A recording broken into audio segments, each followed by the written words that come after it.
Bakit kahit anong gawin mo, parang laging may kulang? Bakit kahit anong success ang maabot mo, parang nakakulong ka pa rin sa sarili mong isip?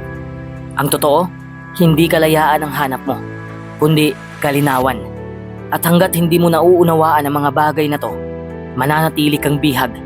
Bihag ng sarili mong pag-iisip, ng nakaraan, ng takot, at ng mga opinyon ng ibang tao. Sa video na to, pag-uusapan natin ang 10 matitinding katotohanan na kailangang maunawaan mo muna bago mo maranasan ang totoong kalayaan. Dahil minsan, ang kulungan mo, hindi mo nakikita kasi nakasanayan mo na. Number 1, hindi lahat ng iniisip mo ay totoo. Alam mo ba na ang utak natin ay parang maingay na komentaryo na walang tigil sa pagsasalita? Kahit wala namang tanong, nagbibigay siya ng sagot. Kahit walang issue, gumagawa siya ng kwento. At minsan, sobrang galing niya, naniniwala na agad tayo. Kapag sinabi ng utak mo, wala kang kwenta, parang totoo. Kapag sinabi niyang, hindi ka kayang mahalin, parang may bigat agad. Kapag sinigawan ka ng isip mo, lahat ng tao iniiwan ka, parang hindi mo na kayang magtiwala. Ganon kalakas ang boses ng utak kapag hindi mo siya natutunang i-obserbahan. Pero ang katotohanan, ang isip mo ay hindi laging tapat. Oo, matalino siya. Oo, mabilis siya. Pero hindi ibig sabihin nito ay tama siya palagi. Minsan, binabase niya ang mga iniisip niya sa takot, sa trauma, at insecurities na unconsciously mong bitbit mula noon. At dahil sanay kang pakinggan siya, parang nagiging totoo lahat ng sinasabi niya, kahit wala namang ebidensya. Kaya ka nakakulong sa overthinking. Kaya ka nahihirapang sumubok ulit. Kaya kahit anong galing mo, may boses na nagsasabing kulang ka pa rin.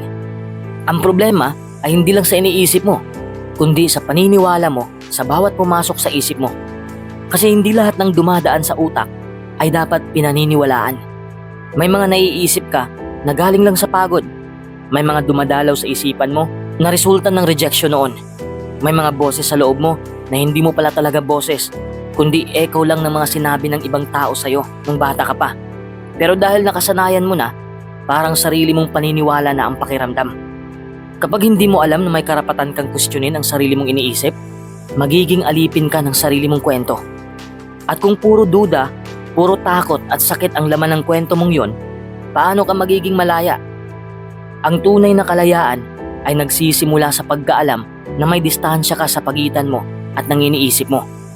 Hindi ka ang utak mo. Hindi ka ang boses na maririnig mo sa loob mo tuwing gabi. Hindi ka ang hinala. Hindi ka ang kaba. Hindi ka ang takot. Ikaw ay mas malawak kaysa sa mga naiisip mo. Ikaw ang tagapakinig. Ikaw ang nakakakita. At kapag natutunan mong obserbahan na lang ang iniisip mo sa halip na paniwalaan agad, magsisimula kang maramdaman ang isang uri ng katahimikan na hindi mo pa nararanasan dati. Yung tahimik pero buo. Yung malinaw kahit hindi mo alam ang sagot. Yung kalayaan na hindi nakasalalay sa gulo ng isip mo. Dahil alam mong sa gitna ng ingay, may isang parte sa'yo na laging tahimik, laging buo, at laging malaya. Number 2, hindi mo kailangan ng lahat ng bagay para maging masaya. Maraming tao ang buong akala ang kaligayahan ay parang gandimpala na makukuha mo lang kapag nakumpleto mo na lahat.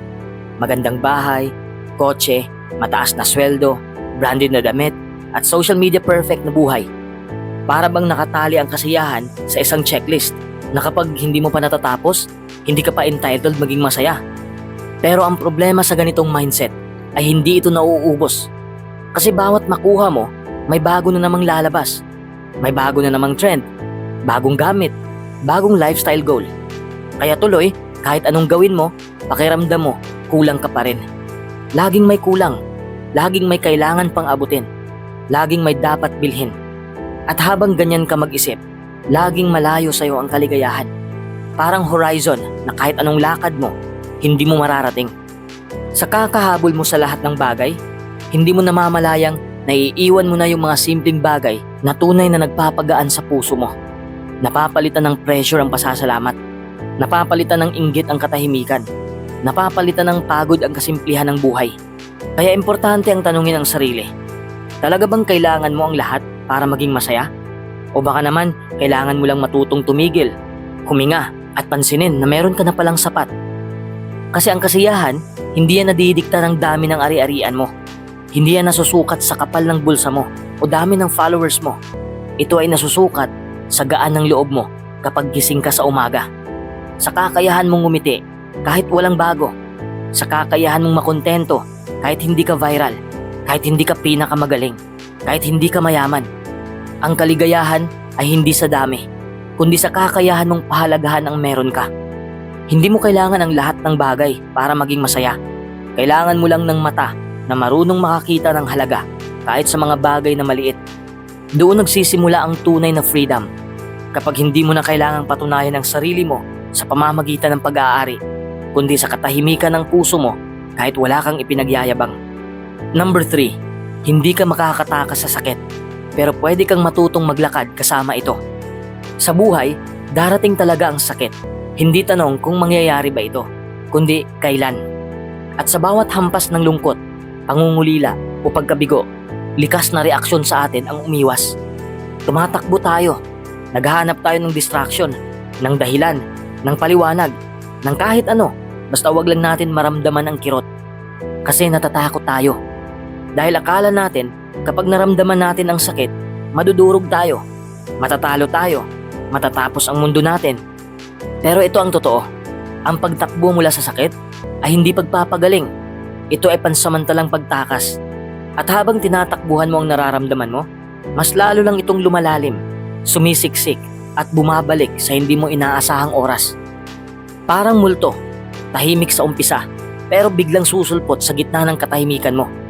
At habang patuloy mong iniiwasan, mas lalo kang nauubos. Kaya't sa halip na tanungin kung paano makatakas, dapat nating matutunang tanungin kung paano mamuhay kasabay nito. Kasi may mga sakit na hindi agad nawawala. Hindi yan parang ilaw na kapag pinindot mo, bigla na lang mawawala ang dilim. May mga sugat na hindi minamadali.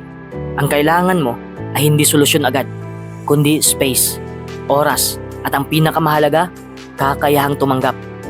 Kapag tinanggap mong bahagi ng buhay ang sakit, hindi ka na alipin ng pagtakbo. Hindi ka na natatakot sa tuwing may nararamdaman ka. Hindi mo na kailangan ng maskara para magkunwaring okay. Unti-unti mong mararamdaman na pwede ka palang lumakad kahit may kirot sa dibdib. Pwede ka palang huminga kahit mabigat. At pwede kang mabuhay kahit hindi pa buo ang puso mo. Dahil sa huli, ang tunay na lakas ay hindi ang kakayahang umiwas sa sakit, kundi ang tapang na yakapin ito at sabihin, sige lang, sumama ka, pero hindi mo ako mapapatigil. Dahil dito, nagsisimula ang tunay na kalayaan. Number 4, ang kalayaan ay hindi ibinibigay, ito ay pinipili. Maraming tao ang nag-aantay ng tamang pagkakataon para maging malaya. Parang may hinihintay tayong pahintulot mula sa ibang tao, mula sa mundo, o minsan mula sa sarili nating takot. Iniisip natin, kapag natapos ko na to, kapag umayos na sila, kapag wala na akong problema, saka lang ako magiging malaya. Pero ang totoo, hindi dumarating ang araw na yon.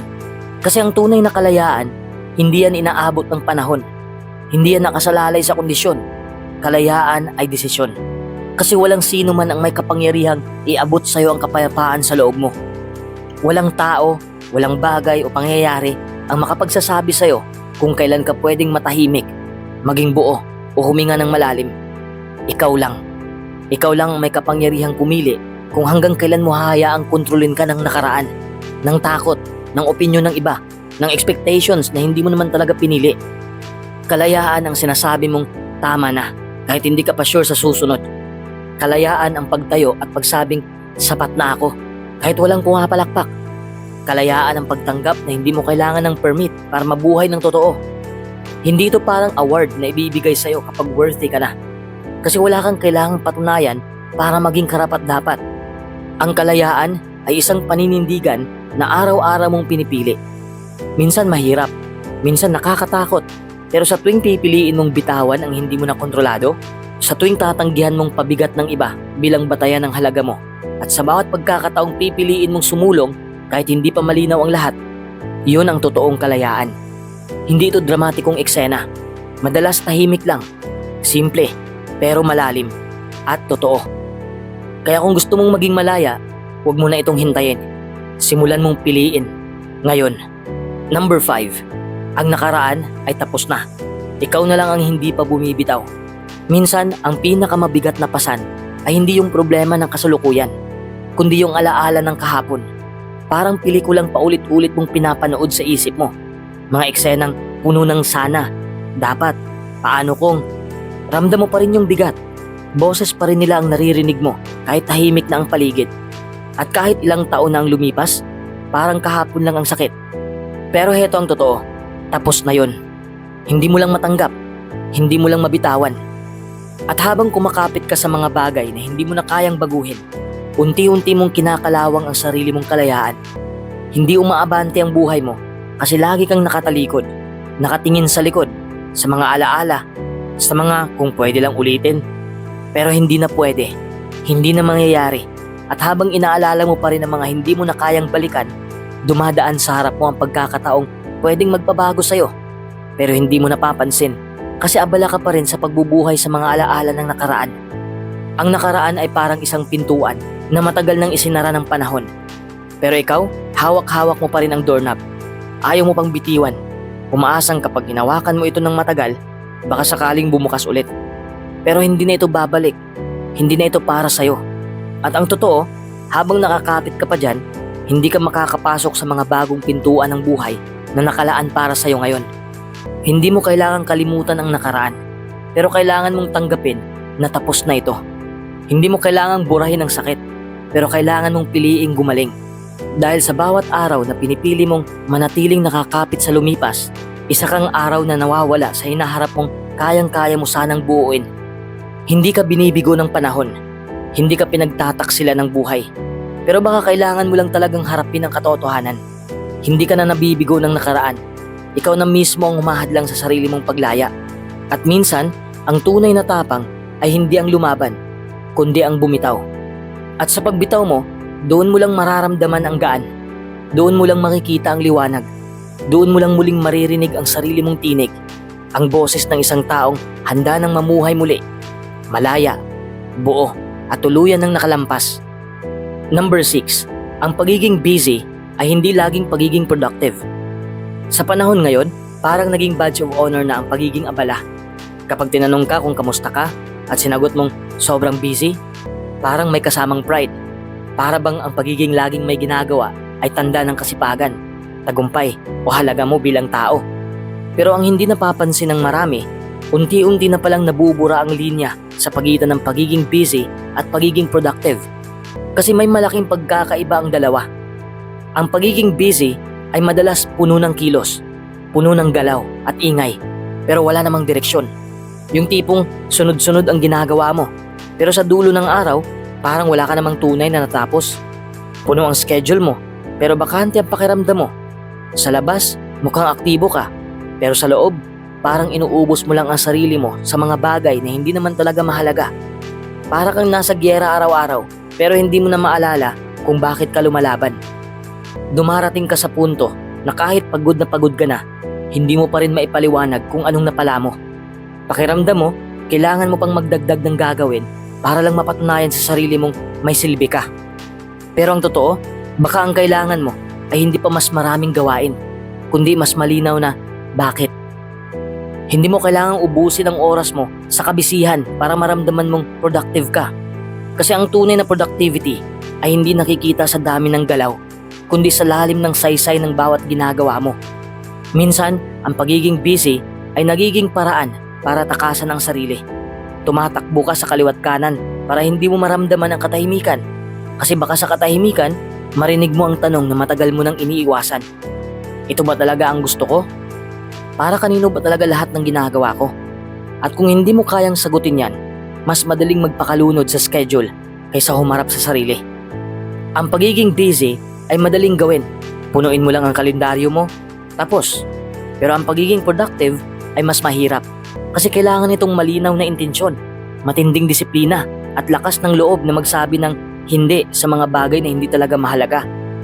At ang nakakagulat, minsan mas konti pa ang ginagawa ng taong tunay na productive pero mas malalim ang epekto, mas tahimik ang kilos at mas malaya ang kalooban. Kaya kung pakiramdam mo ay lagi kang pagod, lagi kang may ginagawa pero parang wala kang mapanghawakang bunga, Baka oras na para tanungin mo ang sarili mo. Busy lang ba talaga ako? O productive pa ba ako? Hindi mo kailangan ng validation ng iba para maging sapat. Isang malaking bitag sa mundong ginagalawan natin ngayon ang laging paghingi ng pahintulot mula sa iba para maramdaman mong sapat ka na. Parang palagi kang naghihintay ng thumbs up, ng palakpak, ng papuri na para bang hindi ka pwedeng maging proud sa sarili mo hanggat hindi ito kinikilala ng ibang tao. Lumaki tayong may sistema na nagtuturo sa atin na ang halaga natin ay nakadepende sa grades, likes, followers, awards, at kung anong tingin ng lipunan sa atin. Kaya naman hindi nakapagtataka kung bakit marami ang pakiramdam ay laging kulang. Pero ang hindi natin napapansin, habang umaasa tayo sa validation ng iba, unti-unti tayong nawawala. Nawawala ang boses natin sa sarili nating isipan. Nawawala ang kumpiyansa natin kapag walang pumansin. Nawawala ang sigla natin kapag walang pumuri. Para bang hindi ka pwedeng matuwa sa tagumpay mo kung walang ibang nagsasabi sa'yo na magaling ka. At ang masakit pa, kapag hindi mo nakuha ang inaasahan mong recognition, parang wala na ring saysay ang ginawa mo. Dito mo makikita kung paanong unti-unting kinukulong ng validation ng iba ang kalayaan mong maging totoo. Ang tanong, kailan ka huling naging masaya sa sarili mo? Hindi dahil sa sinabi ng iba, kundi dahil alam mong pinaghirapan mo. Kailan mo huling sinabi sa sarili mo na sapat na to? Kahit walang ibang nakakita, walang nag-react, at walang nagbigay ng medalya. Ang tunay na halaga ay hindi nababawas o nadaragdagan ng palakpak ng iba. Hindi mo kailangang maging impressive para maging mahalaga. Hindi mo kailangang maging sikat para maging karapat-dapat. At hindi mo kailangang pakinggan ng bawat opinyon para matukoy kung tama ang ginagawa mo. Kasi sa totoo lang, kapag palagi mong ibinabase sa labas ang worth mo, magiging alipin ka ng mundo habang buhay. May mga bagay sa buhay na hindi mo kailangang ipaliwanag. May mga desisyon na hindi mo kailangang ipagtanggol. At may mga tagumpay na hindi mo kailangang ipagyabang para masabing totoo. Kapag natutunan mong pahalagahan ang sarili mo kahit walang validation, doon mo mararamdaman ang tunay na laya. Yung uri ng kalayaang hindi kayang kunin ng pananahimik ng iba. Yung klaseng laya na kahit tahimik ang paligid, buo ka pa rin. Kasi hindi mo na kailangan ng pagsang-ayon para maging sapat dahil alam mong sapat ka na. Number 8, ang pagkakamali mo ay hindi ang pagkatao mo. Pero bakit parang ang hirap paniwalaan? Di ba? Kapag nagkamali ka, parang nadudurog ang buong pagkatao mo. Parang hindi lang isang maling desisyon ang nagawa mo, kundi ikaw mismo ang naging mali. Para kang nilamon ng hiya, ng guilt, ng matinding self-blame na paulit-ulit mong iniisip sa gabi, sa biyahe, habang nakatingin sa salamin. Bakit ko yun ginawa? Ano bang problema sa akin? At doon na nagsisimula ang pagbuo ng isang mapanirang paniniwala na ang pagkakamali mo, ikaw na yon. Pero hindi ka pagkakamali. Hindi ka pagkukulang. Hindi ka kabuuan ng lahat ng maling nasabi mo, maling nagawa mo, o maling napili mo noon. Ang mga pagkakamali, bahagi lang ng kwento mo. Hindi ito ang pamagat ng buong libro mo. Madalas kasi, lumalaki tayo sa mundong punong-puno ng pressure para maging perfect. Bawal magkamali, bawal sumablay, bawal madapa. Kaya sa tuwing nagkakamali tayo, iniisip natin na may kulang sa atin bilang tao. Pero ang totoo, lahat nagkakamali. Kahit yung mga tahimik lang, kahit yung mga magaling magsalita, kahit yung ina-idolize mo, lahat. Hindi lang kita, hindi lang ako, lahat. Ang kalayaan ay nagsisimula kapag natutunan mong paghiwalayin ang nagkamali ako sa ako mismo ay mali. Malaki ang kaibahan nun. Isa ay may pag-asa, isa ay may pagbabago, isa ay nagpapakita na tao ka lang, hindi perfect, pero lumalaban. Hindi palaging tama, pero marunong tumayo, humingi ng tawad at matuto. Hindi mo kailangang parusahan ang sarili mo habang buhay. Hindi mo kailangang dalhin ang bigat ng pagkakamali mo araw-araw na parang identity mo na ito. Pwede mong baguhin ang kwento. At kahit ilang ulit ka pang magkamali, hindi nito mabubura ang kabuuan mong pagkatao.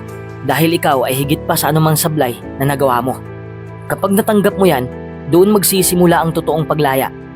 Number 9, hindi mo kontrolado ang lahat. At okay lang yon. Isa ito sa pinakamahirap tanggapin ng isang tao. Yung ideya na kahit anong effort mo, kahit anong planong gawin mo, may mga bagay pa rin na hindi mo kayang hawakan, hindi mo kayang ayusin o baguhin. At ang mas mahirap pa, Tinuruan tayong paniwalaan na dapat kontrolado natin ang lahat. Na kapag may nangyaring mali, kasalanan natin. Na kapag may hindi nag-workout, kulang tayo. Pero ang totoo, may mga bagay talaga sa buhay na hindi mo hawak at hindi mo rin mahahawakan kahit kailan.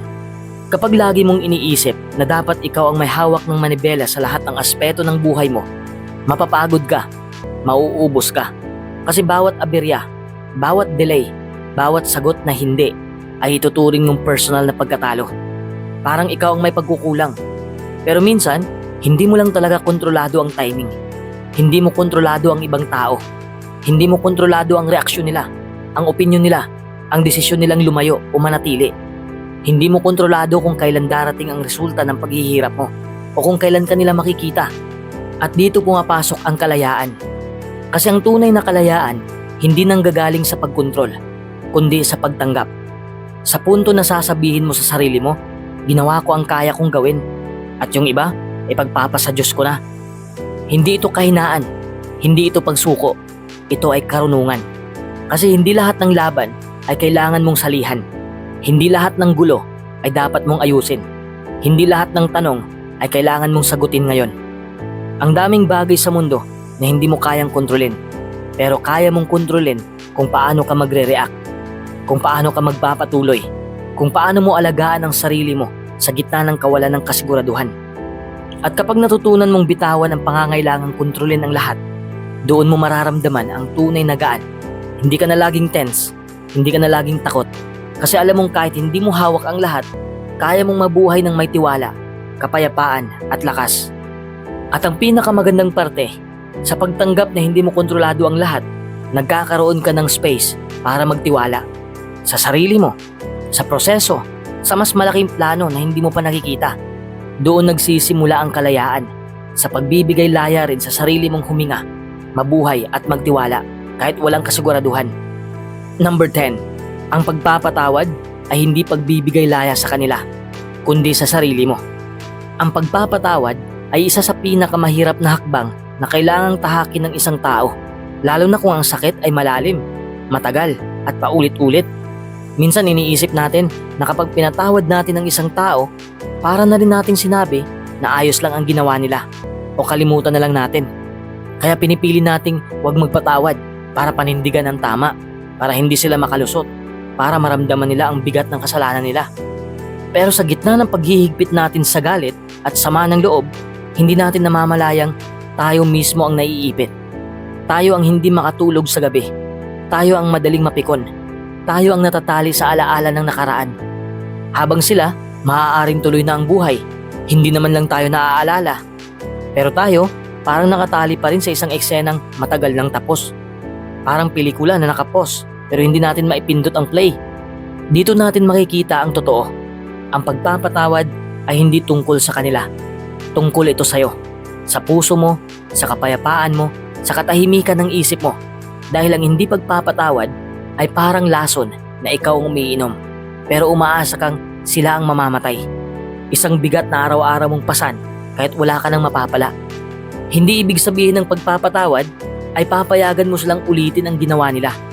Hindi ito nangangahulugang bubuksan mong muli ang pinto ng tiwala. Ang pagpapatawad ay hindi tungkol sa muling pagtanggap. Ito ay pagbitaw. Pagbitaw sa bigat, sa galit, sa panghihinayang, sa mga tanong na walang sagot.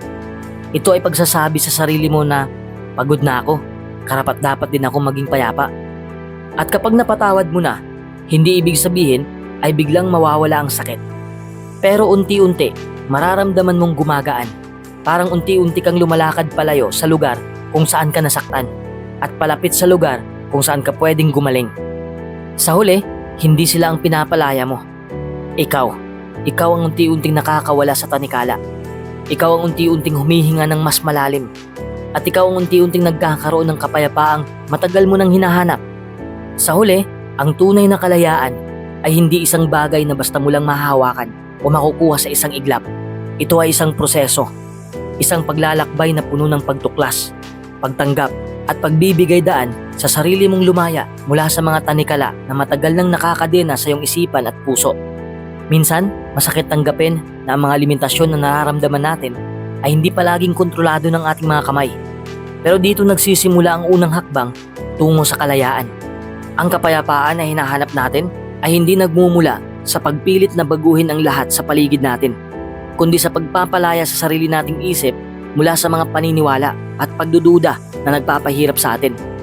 Hindi mo kailangang maghintay ng perpektong panahon o sitwasyon para makalaya, dahil sa bawat sandali ay may pagkakataon kang pumili. Pumili na hindi napapasok sa patibong ng takot, galit o pagkukulang. Kalayaan ang pagiging matapang na harapin ang mga bahagi ng sarili mo na dati mong tinatablan o iniiwasan. Ito ang pagtanggap na hindi ka kailangang maging buo o perpekto para maramdaman ang kapayapaan. Kapag naintindihan mo ito, mawawala ang pilit na paghahanap ng approval sa iba at mapapalitan ng tunay na tiwala sa sarili. Kalayaan ang pag-alis sa pagkaalipin ng mga nakaraan at pagyakap sa kasalukuyan na may bukas na puso. Ang pagiging malaya ay hindi nangangahulugan na wala kang problema o wala kang pinagdadaanan, kundi ang kakayahang mamuhay sa kabila ng mga ito nang hindi ka nasasakal o nakakulong sa mga pasakit na yon. Ang kalayaan ay isang araw-araw na desisyon na lumaya sa mga tanikala ng pag-aalala, pagpapakasakit at paglimot sa halaga ng sarili mo. Hanggat hindi mo ito napipili, patuloy kang mamumuhay na parang may hawak na rehas sa paligid mo. Kahit sa panlabas ay malaya ka. Kaya mahalaga na unti-unting palayain ang sarili sa mga maling paniniwala, sa mga iniisip na pumipigil sa pag-unlad, at sa mga emosyon na nagpapabigat sa puso. Kapag nagawa mo ito, mararamdaman mo ang kakaibang ligaya na hindi galing sa mga bagay o tao sa paligid, kundi mula sa panloob mong kapayapaan. At sa pagtatapos, tandaan mo, ang kalayaan ay hindi natatapos sa pag-alam lang ng mga bagay na ito. Ito ay patuloy na paglalakbay na kailangang yakapin araw-araw, na may tapang, pasensya at pagmamahal sa sarili. Sa bawat hakbang na gagawin mo patungo rito, mas lalong lalaki ang iyong lakas at mas magiging magaan ang bawat araw mo. At doon mo mararanasan ang tunay na di mabilang na halaga ng pagiging tunay na malaya. Alam mo, ang tunay na kalayaan ay hindi isang bagay na bigla mong makukuha. Ito ay proseso, at panimula ng pagbabago ay nasa pagkakaalam mo ng mga bagay na ito. Kaya naman, simulan mo na ngayon ang pagtahak sa landas ng pagiging malaya sa sarili mo. Kung nagustuhan mo ang mga aral na ito, huwag kalimutang i-like at i-share ang video na ito para makatulong din sa iba. At syempre, i-comment mo sa ibaba kung alin sa 10 bagay na ito ang pinakatumatama sa'yo, o kung may iba ka pang nais malaman tungkol sa pagiging malaya. Para sa mas maraming content na makakatulong sa'yo sa journey ng self-growth, mag-subscribe ka na at i-click ang notification bell para updated ka palagi. Tandaan mo, ang kalayaan nasa kamay mo. Kaya simulan mo na. Salamat sa panonood at kita-kits sa susunod.